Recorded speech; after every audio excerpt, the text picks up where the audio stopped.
It's an exciting week of high school football. It's Thanksgiving week. I'm Fox 23 Sports Director Nathan Thompson, along with the Tulsa World's Barry Lewis. And you know you're having a good season. Coaches love it when you're practicing on Thanksgiving.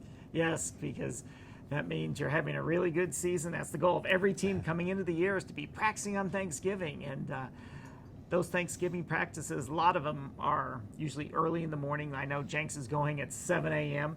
and you get a little work in, and then you got the rest of the day to enjoy. Yeah, although some practices, they'll go late at night after you've done all the day, all the celebrating earlier in the day.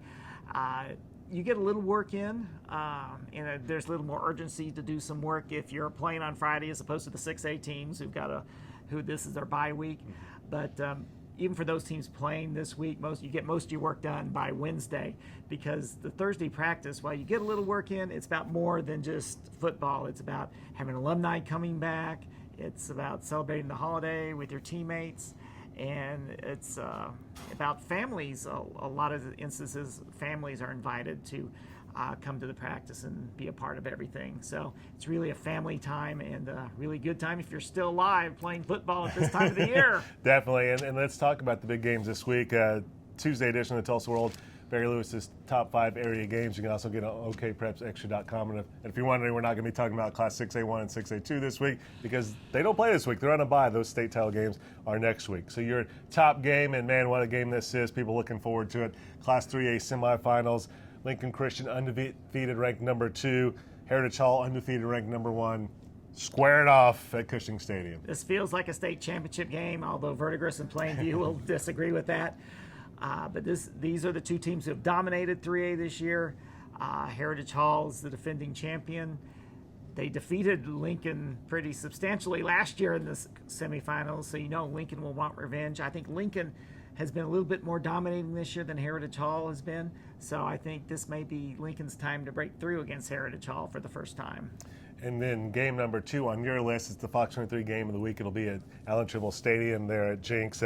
Wagner taking on Poto in the Class 4A semifinals, and the Bulldogs coming off a huge win over Bethany last week.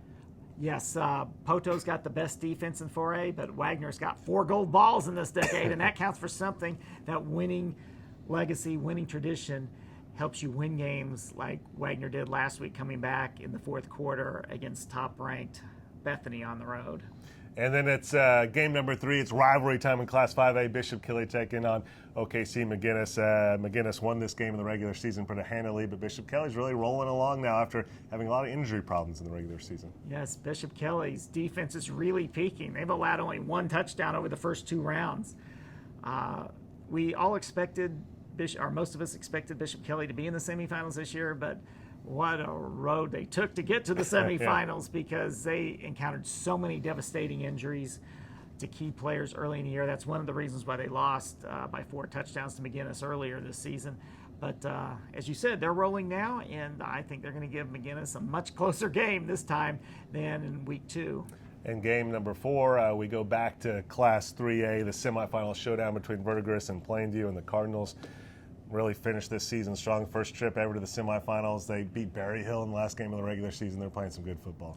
Yes, they are, and so is Plainview. This is arguably the biggest game in either of these teams' history, definitely for Verdigris. And Verdigris is on a roll. Toby Willis having a great season. Their receiver and their freshman quarterback, Dylan White's just getting better and better every week. So it's going to be very interesting. And while we're talking about Verdigris, if you scroll down my Fox 23 Nathan Thompson page, you'll see a story on Little Red. They're Gunnar Alley, an 8-year-old, a second grader who is a mascot for the high school football team, really popular. He's got a full costume, comes up to about here. Really cute kid, and it's a great story if you want to check that out on my Fox 23 Nathan Thompson Facebook page. And game number 5, the Class 2A quarterfinals, not quite to the semifinals yet. Metro Christian cruising along undefeated, but Metro's going to get a good test against another undefeated team, Washington. Yes, they have one common opponent, Holland Hall. Metro defeated Holland Hall pretty handily early in the year. Washington squeaked by them by 3 points last week. So I think looking at that, you might give Metro somewhat of an edge. I picked Metro and Sperry to get to the championship game all year long. I pretty well felt that way, and I'm going to stick with that. But you've got a dark cloud hovering over Friday night in regards to the weather. Could be a really bad weather night. and that could impact those games. So I just remember a game Metro lost last year. Well, both games were sort of weather impacted. So you just never know what what the weather can do at this time of the season when you're playing quality opponents. So that's the wild card in this situation. That's the top 5 games. You can read for yourself in the Tuesday edition of the Tulsa World, Barry Lewis's top 5 area games, or you can check it out at okprepsextra.com, and you have some bonus coverage on there of some other top games. Also, always pick up a Tulsa World on Friday for a preview of all that night's action. And Mike Brown has an interesting story in the Friday paper. Yes, he's going to do a profile on Lincoln Christian quarterback Chase Rickey, who's putting up some incredible career numbers and season numbers. He's the son of the head coach, and he's done a great job following in the footsteps of a great Lincoln Christian quarterback, Michael Wilson, who was our player of the year in 2015, is now at the University of Missouri. So check us out. Look for Mike Brown's feature on Chase Rickey in Friday's Tulsa World. And then, of course, pick up a Saturday edition of the Tulsa World to get all the game recaps, the playoff pairing, the state title game pairings the next week, and, of course, some great pictures by the Tulsa World photography staff. You can always go to okprepsextra.com. As far as Fox 23, we don't have a 5 or a 6 on Friday because of a newscast, because of all the college football we have going on, but we will have our 10 o'clock news, and we'll have lots of great coverage, planning on about 6 or 7 games, including live report from Wagner Poto over at Jinx. That's our game of the week. And you can also check out all of our coverage on fox23.com. Just go to the High School Football Tonight page. Thanks for watching.